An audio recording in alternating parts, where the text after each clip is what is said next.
Right, what are we looking at today? Boosh, it's another Nitecore. Now, as you know, I've got quite a few Nitecore things. In fact, where is it? Over there. I was out last night doing something completely different, and I was using a Nitecore HC65 that happens to be the V2. I love the V1, and that is the V2. So with that in mind, I've got a lot of experience with Nitecore stuff. What I don't have a lot of experience with is the Nitecore Bubble. So lanterns in general, I do have camping lanterns, but generally what I tend to have done in the past is I would take a load of flashlights and I would like hang one using a lanyard. I would hang it from inside the tent. That becomes more difficult when you're outside, especially if you haven't got like a guide pole or it's a different design tent, or you haven't got the ability to have that. And with a lot of these, especially if they're not very wide, you don't get a wide beam, whereas with this you do. It's to give you a nice floody beam where you can look directly at it and not get annoyed eyes, which you could do less with this, even though this is a TIR obviously. But the point of a lantern is you get a nice diffuse beam, and it covers the area and allows you to cook and do all the things that you would want to do camping, even if it's as simple as just relaxing on a seat drinking a beer, something like that. Now, yes, I am aware before I start this that you can get these from Olight. I don't have any of them. I will try and get a hold of them so I can do some comparisons, and that's one of the reasons why I didn't do a comparison beams on this, because it's pointless. I have nothing to compare it with. What would you be looking at there if there's no comparison? That footage could mean anything. So before I go into this, Nitecore sent me this. They said, Nitecore, this is right up your street. It really is right up your street, because you're out camping and things like that, and you're always outdoors annoying people with flashlights. True. So I said, yes, I'll have a look at this and I'll do an honest review. They don't tell me what to put in this review. They don't get to see this before it's done. They don't tell me to edit anything, and they don't tell me to insert anything into this. So this is an accurate and honest review from me, nothing to do with Nitecore. So I just want to mention they sent me this though for free, okay? So it is called the Nitecore Bubble, and like I say, Olight do something very similar. I'm not going to put up shots and stuff because people will be aware. And if Sofern does, I think it's the LT1 and the LT1 Mini. I didn't get the LT1 because I thought it was a little bit overpriced, even though it was from Sofern, and it's a more traditional. It's basically like a flashlight with a diffuser on the top. And the same with the Mini. It's similar to this, where you have a 21700. I did consider the Mini a few times. It looked rather nice, but then I thought, for that price, do I really need it? And I kind of put myself off, and I just stuck to flashlights and headlamps and things like that. But in this regards, they are calling this the Nitecore Bubble. I've put this back in. I have tested this in the garage and outside and in a tent and things like that. And I tried some things with the magnet, which we'll discuss in a minute, because I just wanted to see what applications I could use this in. So here's the packaging. I put it back in, and it just says Nitecore on the top there. Nitecore Bubble, very simple plastic.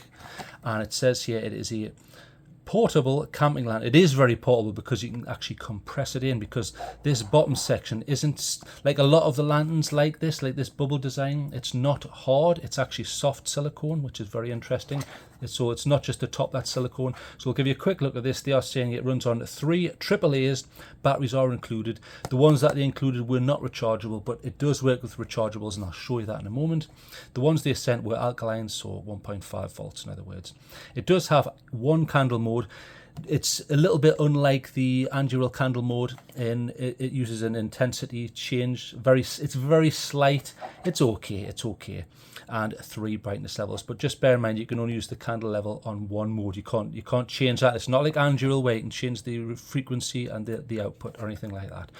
And there it says you've got it says top cover magnetic ball. So they are both magnets. There's actually 2 magnets in there. A power switch, which is like capacitive. There's no physical switch, which I quite liked. And shade, I think the main diffuser on the bottom there. And there's the bottom there. And I'll take this out. Now, I didn't bother reading the manual. I never ever do, but it is in there. And just to prove it, if I can work out how to open this, I just review flashlights. I can't even work out how to get the top open again. Right, here we go. Right. Here we go. Now, I do have a thoughts video up on this where I covered the main spec of this. But now I've had a chance to actually play around with it, and I'll just to show you what you get in the box here. So take that all out. You do get a manual, which I'm not going to read, but I've done this in 4K HDR, highest quality going. So if you do want to read it, pause that. Look at that. So pause that and have a read if you want. And there's a little bit more. Pause that and have a read if you want. That's about warranties and all sorts of things. But I'll take you through it, so you don't have to bother with all this. And if you need simplified Chinese, German, Italian, Dutch, whatever, because I realise I get a lot of people from all over the world, so There you go, and there's the second bit with, I think there's that simplified Chinese on the end. You have Korean there. Is that Japanese, Chinese, Polish, Dutch, sorry, German, and I don't know what that is, Russian? Okay, right, get rid of that, Bush, enough of that, enough waffling. Okay, so this is the Nitecore Bubble camping line. Now I've left this sticker on just so you can see, but you've got this hard plastic section at the top, hear that? Then this is silicone, so look, it's a very, very soft silicone, nice, nice. And it has two magnets in, so they are completely enclosed, though you can't see them, and that clips together. Now what that allows you to do is, the whole point of that is, I mean, you can hang this like a traditional lantern, so you hang it like that and then the light would come out. What you can also do is, you can use just the magnet, so if you imagine you have some sort of magnet, like a ring inside of a camp or whatever magnetic surface, so metal, and look, it hangs off there. Now these are pretty strong, so that is able to support its own weight, no problem. Also, interestingly, it's so strong, watch. One magnet, not both, watch. Now, I'm not cheating, look, I've just using this, that's all that's attached to that. That whole Knipex pliers wrench is supported. Look, I'm jiggling it, it still doesn't come off. Really, really good. And if you wanted more, you could put two on, so there you go. Even more support. So the magnets are extremely good. I'm glad they did this, and I'm glad they didn't just use a silly loop and nothing else. I think they've done a good job. So there you go, look, it's picking up a full Knipex plier wrench off the ground there. Extremely strong, well done Nitecore. You didn't just wimp out and put in the tiniest neodymium going and leave it at that. Well done. So max lumens, now you probably think, hang on, this doesn't sound high, is only 100 lumens. The reason it's not high is because this is not trying to project light any sort of distance. You know, it's not like some LEP light or thrower. It's not trying to put a load of light out in the world and fire at any particular distance. What it's trying to do is it's trying to give you local illumination. So in other words, up close, or it's something pretty to look at. I certainly don't consider this a pro level light. It's for a standard backpacker. I mean, watch, because this is silicone, look, listen, can you hear that? The air's actually coming out. You can actually pack this right down, look. That squashes right down. You could even take that off and do that, look. There, gone. So very, very soft this. You know, it's not too covered. It's see-through enough where it's letting enough light out. I don't like these ones where they're too white and you think, yeah, you're kind of missing out there. Now, it does have E-lock. So in order to use it, and I've left this on just so people can see, and that indent there, you see it there? That is actually the button to turn it on and off, but it will do nothing at the moment because it is E-locked. So you have two settings here. So it's E-locked at the minute, that's the lock. You can completely open it, watch. There, that's completely open and get into the gubbins inside, which I'll show you in a moment. And then back to lock, and then to use it, in other words, to go to the light mode, you keep going. Boom, there's your light mode. So very pretty, very diffuse beam, and very easy to use button-wise. So before we go over that though, I will completely unlock it and take it to bits, just so you can see how this, so there's your three bits. So you've got your diffuser there. Here's your main section here. Now it has this plastic covering, and you may or may not see there. If I rotate it, it's a little bit easier to see. There are 4 LEDs there. Now they are high CRI. The tint that they are claiming on this is, I think it's 2700 Kelvin value, so very, very warm, but that's kind of what you want with a lantern, especially if you're, you know, Barry White and you're trying to have a romantic evening. I get why they've picked that rather than a harsh white light. I get that, but there is no option. So if you thought, well, I don't care, I want a white light, unfortunately you can't get that. It's 2700 Kelvin or nothing, but it's pretty nice, and I did do some testing which we'll pick up on in a moment. So very warm, it's high CRI, so you get a lovely colour rendering index, beautiful. You know, it's not just for diffusing bombs where you need to get exactly the right red colour and things like that. It's pleasant to cook by, it's pleasant sitting in it. I sat in a tent and I tried reading a book and looking at some photographs. That it all works fine, as I would expect. So nice in that regards. These are the 3 cells that you get. So these are the ones that they sent me. So in the pack came, now these are, it will say, so if you look in the middle there, so they are AAA, so the small ones, AAA 1.5 volts, and they are alkaline, so the old-fashioned ones. However, it does work, and I'll prove it. So if we put this on, now if you want to get this back together, you just line up the triangle. So you've got a triangle there, or a pointer. You see, you've got a little one there. So if you line them up, it makes it easier to find. So yes, that goes on. Okay, you'd agree with that. Let's take that out and let's try it with some rechargeables. So the rechargeables are a slightly lower voltage, so let's see if they work. So I will test it with, to be fair, I'll use some really good cells. So I have some any loops here. So there's 3 any loops, and these happen to be the Pro ones. So let's have a look at these just so you know what I'm using to test here. There you go, BK4HCDE. So it's nickel metal hydride. That is the battery chemistry inside of here. And it is a AAA, that's the size, 1.2. Now this happens to be a minimum of 930 milliamp hours. That's the capacity. So let's pop these in.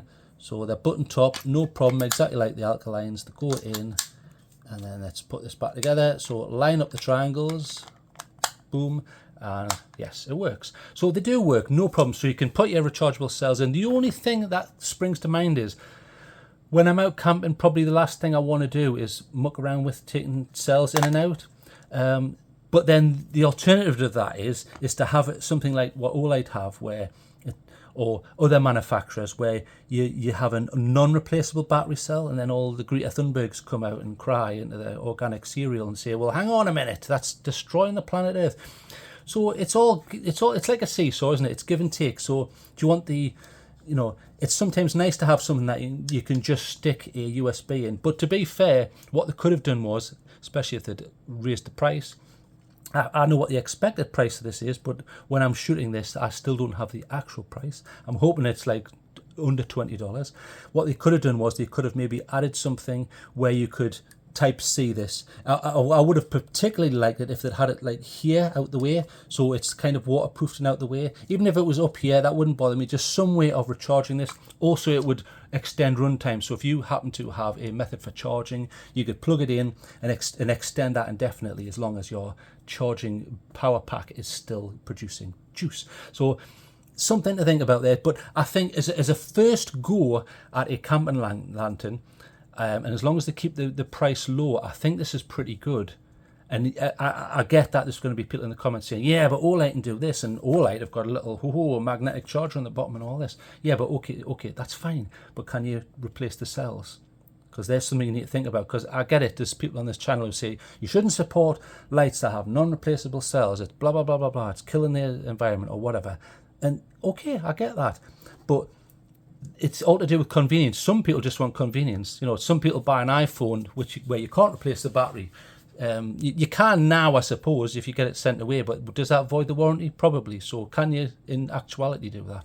So it's something you need to think about. But in regards to these cells, it will use normal AAAs, and you can use rechargeable. I'll leave them in for the rest of the testing. Boosh. So get that out of the way. So how does this work then? Well, it works on a capacitive method. So you have this section here, which is actually like a pogo mount. Hear that? And what that does is it touches on, if I can find it, there it is. It touches on there. You can see like a little strip. It's hard to see actually there. See that little strip? And then that goes through to the button. So it works just by touch. So if I line this up properly, I'll try and make an effort. There it is. Get the right one. So line that up there.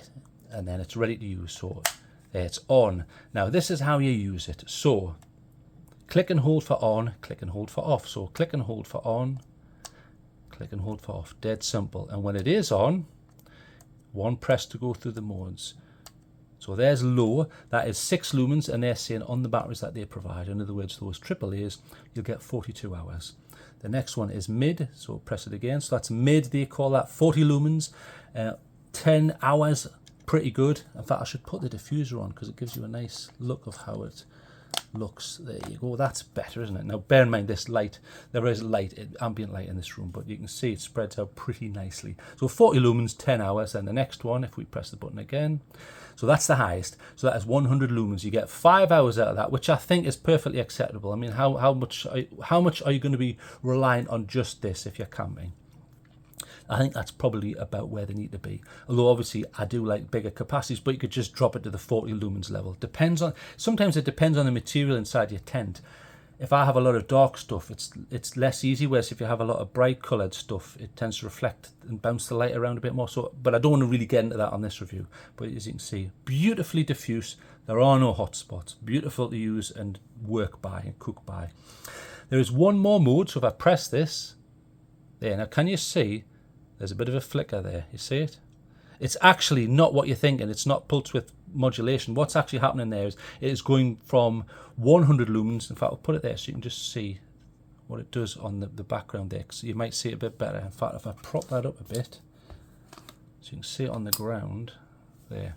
See the way it's like flickering? So it's trying to mimic a candle. That is its one candle mode. And that runs at between 100 lumens, and then it peaks up to 120 and down, up, down, up, down, up, down, up, down. So it's doing that through intensity, and you get around 5 hours out of that. So pretty nice. I don't think I would use that, but if you want that lovely ambience and you pretend you've got a big candle or something, I don't know, you can use it. And then to go back to the normal modes, just press it again and you're back at the normal modes. So I did do some testing on flicker and things like that. In fact, rather than bring up a picture, I'll just tell you, because I'm really trying to keep this, with under an hour, this damn review. So tint was 2,911 on the Kelvin value, which is pretty much where it should be. They were claiming 2,700. It's near enough to that. It's very warm, but actually very pleasant. The CRI, in other words, color rendering index, was 93.6, so way up there. So you get a beautiful color gamut. It's pleasant to read things by and have different colors, and it looks nice. It's got a nice pleasant look to it, so no problems there. And in regards to the good and bad points, I would say pro wise, very small, very lightweight. Look, you can put that right down. It actually plonks on surfaces because you can like flatten the base. You can hang it, so very small and lightweight. It does have E-lock, because that capacitive button, you don't want that going on by accident. So there you go, it's now E-locked, but it isn't like hanging open. Very high CRI, warm tint. You've got that magnets. Those magnets do work. One thing I did try with these was, what I wanted to do was, yes, I've got hooks and stuff inside the tent that I have, but if you didn't have one, I thought, now how would you work this? So what I tried was I put that to the top of the tent, then I went outside and I put another magnet. So if you imagine, you would have like a piece of, so there's the inside of your tent, so you'd have that there, then on the other side you'd have another magnet.